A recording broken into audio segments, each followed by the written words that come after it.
Hello, Herndon. It's Mayor Kevin here for Minutes with the Mayor. And the last several, you've seen us outdoors or out on site. Today we're in Old Town Hall because I'll be talking with a series of very important individuals with the town of Herndon. You may have heard that we've identified Live Differently as the new tagline and motto of the town. Well, to live differently, we need to have a very livable community, and that means equitability, accessibility, live, work, play for everyone. And so these individuals are going to talk to us about some of the things that we've been focused on moving into the future. So the first person I have with me is Mike Schindeldecker. Welcome, Mike. Thank you. Mike is our transportation engineer, and we have been working on a transportation study so that way we can be data-driven and really move forward with the town in our goals of having zero fatalities, zero bodily injuries, walkable, drivable, bicycleable town through the entire town. So that's what I would like to talk to you about today, if that's all right. Sure. Yeah, I'm excited to talk about the Roadway Safety Action Plan. We've been out in the community for about a month or 2 months at this point. The whole point of the plan, as you indicated, we're trying to eliminate all fatalities and serious injuries in town. We want to make sure that if you're moving through the town, whether you're rolling, walking, biking, or even driving, that you get to where you're going safely and no one's hospitalized because of that. So of course we start with data, the hard facts. We're using our Herndon Police Department crash data as well as geometrics of our roadways, where our signals, our intersections, and curvatures of roadways are. And that forms the basis of our analysis. But then we add the community input on top of that, and it contextualizes all of that data.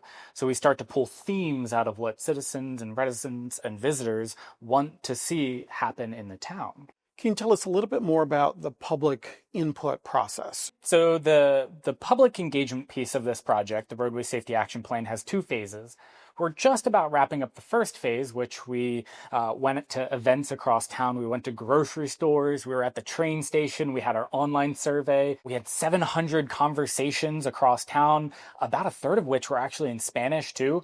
So we had this robust public engagement piece, but that's only phase 1.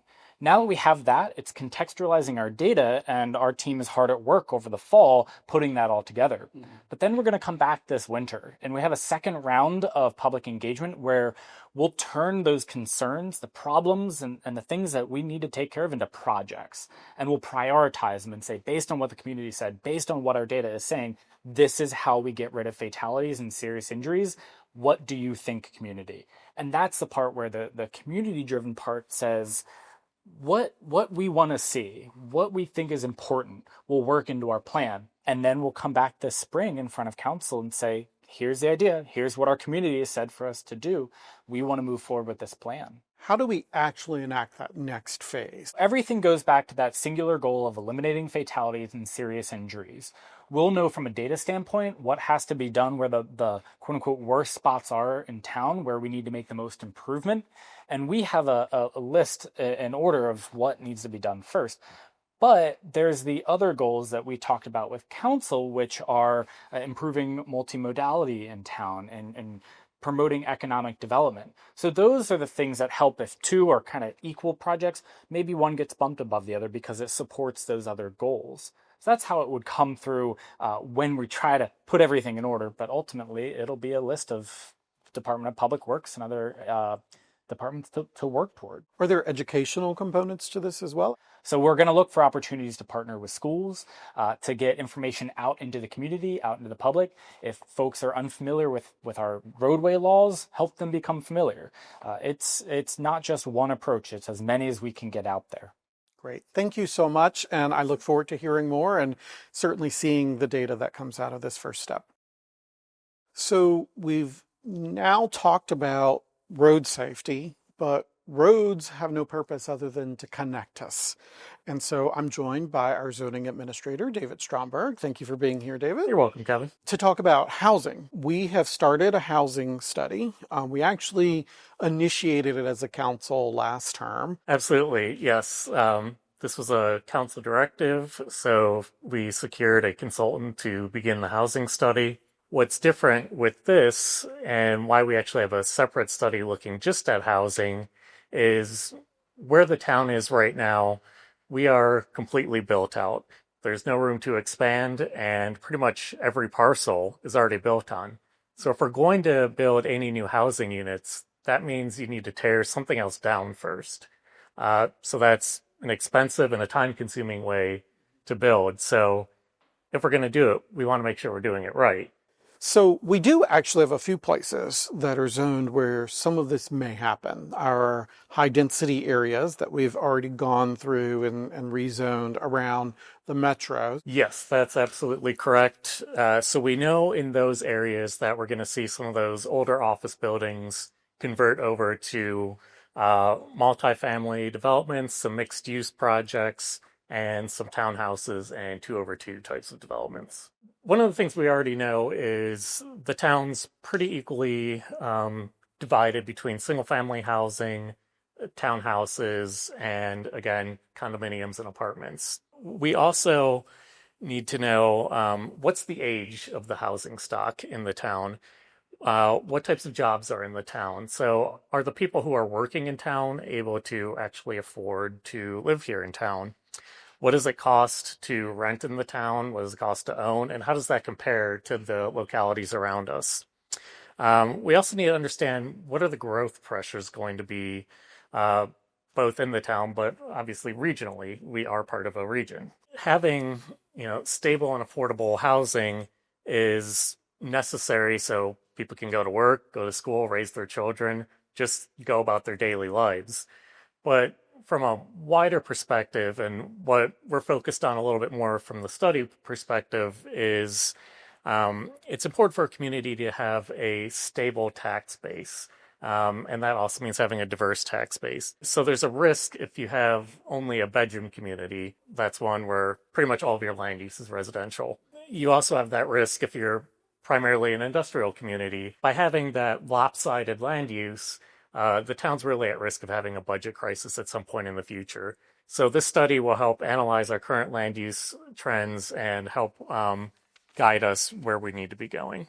How do we look at it in that long-term perspective? No one can predict the future 100%. So any plan needs to be adaptable. That really does come to having the right data and knowing where the trends are going. Construction trends are shifting. The market is shifting.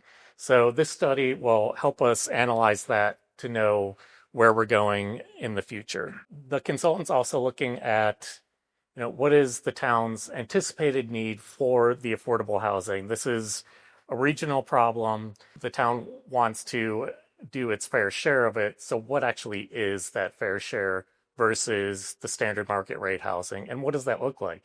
So let's look what the best practices are. Let's look at other communities' mistakes so we can kind of do the best thing and not make any mistakes first. Let's observe and learn.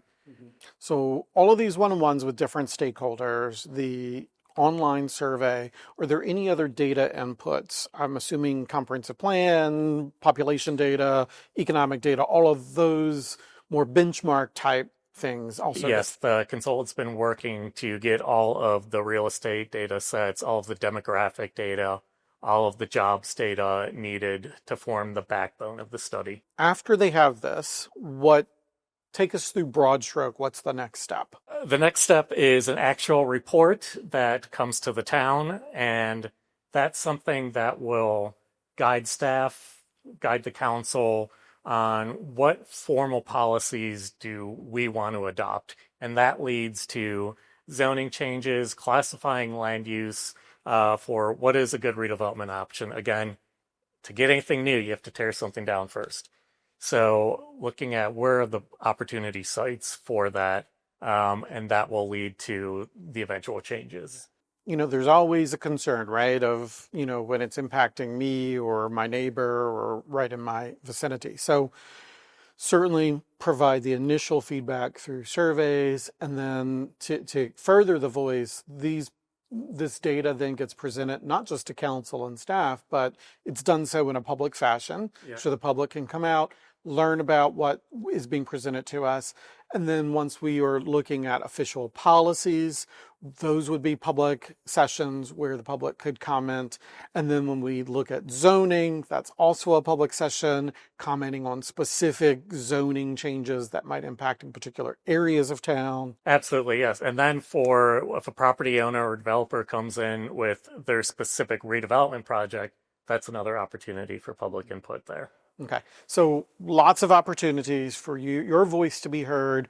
Please avail yourself of it, is what I'm hearing. That's exactly right, Kevin. All right, thank you so much, David. You're welcome. Good talking with you. You too.